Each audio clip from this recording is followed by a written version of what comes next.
ပြိုင်ပွဲဝင်နိုင်ဖို့အတွက်ဒီကောင်မလေးဟာတကယ်ပဲရေခဲတွေအပြည့်နဲ့ရေချိုးကန်တွေကိုဆင်းထိုင်ခဲ့တာပါသူမဟာဘလို့မှကျမသွားတဲ့ပြင်းထန်တဲ့အဖျားယောဂခံစားနေရတာကြောင့်နီးပြကသူမရဲ့ဘေးကင်းလုံခြုံရေးအတွက်ပြိုင်ပွဲကနေနှုတ်ထွက်ခိုင်းခဲ့ပါတယ်အခြားရွေးချယ်စရာမရှိတော့တာကြောင့်သူမဟာစွန့်စားရတဲ့လမ်းကိုရွေးချယ်ပြီးအဲ့ဒီရေခဲကန်ထဲမှာ2နာရီအပြည့်ဝဆင်းခဲ့ပါတယ်နောက်ဆုံးတော့သူမရဲ့ကိုပူချိန်ကျသွားခဲ့ပါတယ်သူမဟာနီးပြစီကိုအပူချိန်တိုင်းကိရိယာကင်ပြီးအပြေးလွှားသွားခဲ့ပေမဲ့နီးပြကတော့သူမကိုပြန်သွားပြီးနားနေဖို့ပဲပြောခဲ့ပါတယ်ဒါဆိုရင်ကျွန်တော်နောက်ထပ်ရေခဲတွေပို့သုံးအောင်မယ်ဘာပဲဖြစ်ဖြစ်ကျွန်တော်ပြိုင်မှာပါနီးပြကျွန်တော်ကိုပြောပြပါဘယ်အားကစားသမားကမှဒဏ်ရာအနေငယ်ဒါမှမဟုတ်ဖျားနာတာမျိုးကိုမကြုံဘူးလို့လေဒီကိစ္စလေးနဲ့ပဲလူကြီးမင်းကကျွန်တော်ကိုအရန်ကုန်မှာပေးထိုင်မလို့လားဘယ်အားကစားပဲဖြစ်ဖြစ်ကျွန်တော်ဂရုမစိုက်ဘူးလမ်းကြောင်းတို့အမြန်နှုံးစကိတ်စီးခြင်းကဒီလောက်အထိအန္တရာယ်များတယ်မင်းရဲ့စီနီယာဘာဖြစ်သွားခဲ့လဲဆိုတာကိုမေ့သွားပြီလားလွန်ခဲ့တဲ့2နှစ်ကပြိုင်ပွဲတစ်ခုမှာသူမရဲ့စီနီယာကပန်းဝင်မြင်းကိုဖျက်ကျော်ပြီးချန်ပီယံဆုကိုစွတ်ခူးတော့မဲ့အချိန်ဖြစ်နေတာကြောင့်နီးပြကဒေါသကြီးဖြစ်နေခဲ့တာပါဒါပေမဲ့ကိုရီးယားစကိတ်သမားကသူမရဲ့ခြေထောက်ကိုဆန့်ထုတ်ပြီးခလုတ်တိုက်လဲကြအောင်လှုပ်လိုက်မယ်လို့ဘယ်သူမှမမျှော်လင့်ထားပဲသူမကိုစကိတ်ကွင်းအပြင်ဘက်အထိလွန့်ထွက်သွားစေခဲ့ပါတယ်သူမရဲ့ကြောပြင်မှာပြင်းထန်ပြက်ရှဒဏ်ရာရသွားခဲ့ပြီးသူမဟာအဲ့ဒီနေရာမှာတင်တတိလစ်သွားခဲ့ပါတယ်အခြေအနေကိုပိုဆိုးသွားစေတာကတော့ကိုရီးယားတိုင်လူကြီးဟာအဲ့ဒီလိုညစ်ပတ်တဲ့စီးမြင့်ချိုးဖောက်မှုကိုလစ်လူရှုပြီးချန်ပီယံဆုကိုကိုရီးယားစကိတ်သမားစီတိုက်ရိုက်ပေးအပ်လိုက်တာပဲဖြစ်ပါတယ်ဒါကိုမြင်လိုက်ရတဲ့ကောင်မလေးဟာသူမရဲ့ဒေါသကို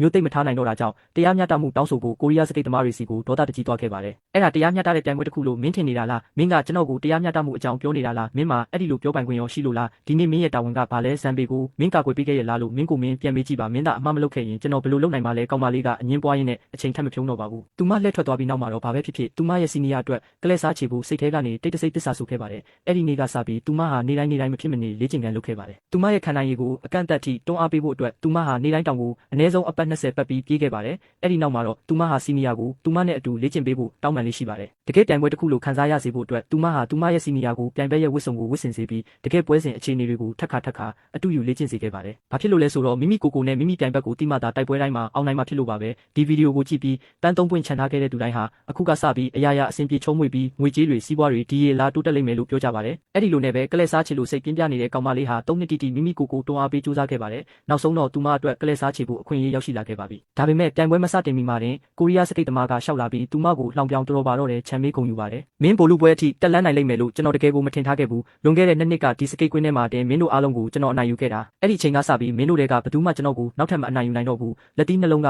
ရှေ့ကလပ်တွေကိုမရှင်နိုင်ဘူးဆိုတဲ့ရှေးဟောင်းတရုတ်စကားပုံတစ်ခုရှိပါတယ်ကျွန်တော်တို့3ယောက်ကမင်းတစ်ယောက်တည်းကိုရင်ဆိုင်ရမှာမင်းဘလို့နီးနဲ့နိုင်မှာလဲပြိုင်ဘက်ကသူမရဲ့စိတ်ဓာတ်ကိုလာရောက်နှောက်ယှက်ဖို့စူးစမ်းနေမှန်ကောင်မလေးကသိနေခဲ့ပါတယ်သူမဟာဒေါသကိုထိန်းချုပ်ပြီးအဝတ်လဲခန်းထဲကိုတယောက်တည်းဝင်သွားခဲ့ပါတယ်အဆက်ကွဲခဲ့ရတာတွေကိုခြေဖြတ်ဖို့နဲ့အသက်မွေးဝမ်းကြောင်းအလုပ်ပျက်စီးသွားခဲ့ရတဲ့စီနီယာအတွက်ကလဲစားချေဖို့အတွက်သူမဟာကက်ကြီးတစ်စုံကိုယူပြီးသူမမျက်နှိုးတံမိုးထားတဲ့သပင်ရှည်ကြီးကိုညှက်ပစ်လိုက်ပါတယ်ဒါဟာသူမရဲ့ပြတ်သားတဲ့ဆုံးဖြတ်ချက်ကိုပြသတဲ့နည်းလမ်းပဲဖြစ်ပါတယ်ဒီတစ်ချိန်မှာတော့သူမဟာချန်ပီယံဆုကိုစွတ်ခူးပြီးအဲ့ဒီပြိုင်ဘက်တွေရဲ့ပါးကိုအပီပြင်ရိုက်နှက်ပစ်မယ်လို့စိတ်ထဲကနေတိတ်တဆိတ်ကြေဆူခဲ့ပါတယ်အပြင်ဘက်မှာတော့ပြိုင်ဘက်ရဲ့ရွေးတဲ့စကလုံးတွေကြောင့်သူမရဲ့စိတ်ခံစားချက်တွေတုံ့လောက်သွားမှာကိုစိုးရိမ်ပြီးနီးပြအဖွဲ့ဝင်တွေဟာပြာခတ်နေကြပြီဖြစ်ပါတယ်သူတို့ဘာလို့ရမှန်းမသိဖြစ်နေတဲ့အချိန်မှာတင်ကောင်မလေးကအဝတ်လဲခန်းတကားကိုတွန်းဖွင့်လိုက်ပါတယ်လူတိုင်းသူမကိုမြင်လိုက်ရတဲ့အခိုက်အတန့်မှာအံ့အားသင့်သွားကြပါတယ်နီးပြကျွန်တော်အစင်သင့်ဖြစ်ပါပြီမကြခင်မှာပဲကောင်မလေးဟာအပြည့်အဝယုံကြည်မှုရှိနဲ့စကိတ်ကွင်းထဲကိုလှမ်းဝင်ခဲ့ပါတယ်အားကစားကွင်းတစ်ခုလုံးဟာကိုရီးယားစကိတ်သမားတွေအတွက်အားပေးတန်တွေနဲ့ပြည့်နှက်နေခဲ့ပေမဲ့အဲ့ဒါကသူမရဲ့ရင်ထဲမှာပုံမပြင်းထန်တဲ့မိတောက်ကိုသာတောက်လောင်စေခဲ့ပါတယ်ပြိုင်ပွဲစတင်ကြောင်းအချက်ပြတန်မြည်လာတာနဲ့အမျှကောင်မလေးဟာအရှိကိုအရှိန်ပြင်းပြေးထွက်သွားပြီးပထမနေရာကိုလူယူလိုက်ပါတယ်ဒါပေမဲ့တိတ်မကြခင်မှာပဲသူမရဲ့ပြိုင်ဘက်တွေကသူမကိုကြော်တက်သွားခဲ့ပါတယ်ကိုရီးယားအသင်းဟာသူတို့ရဲ့လူအင်အာ